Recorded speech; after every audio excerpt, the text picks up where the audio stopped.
చాలా భక్తి శ్రద్ధలతోటి వేద మంత్రోచ్చారణలతో ఉగాది ఆస్థానం జరిగింది.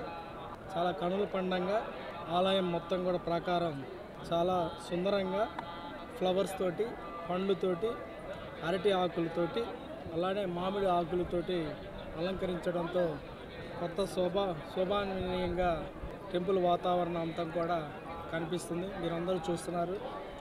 ఫ్లవర్స్ తోటి రకరకాల గార్డెన్ డిపార్ట్మెంట్ చాలా అందంగా కూడా ఇక్కడ డిస్ప్లే చేయడం జరిగింది.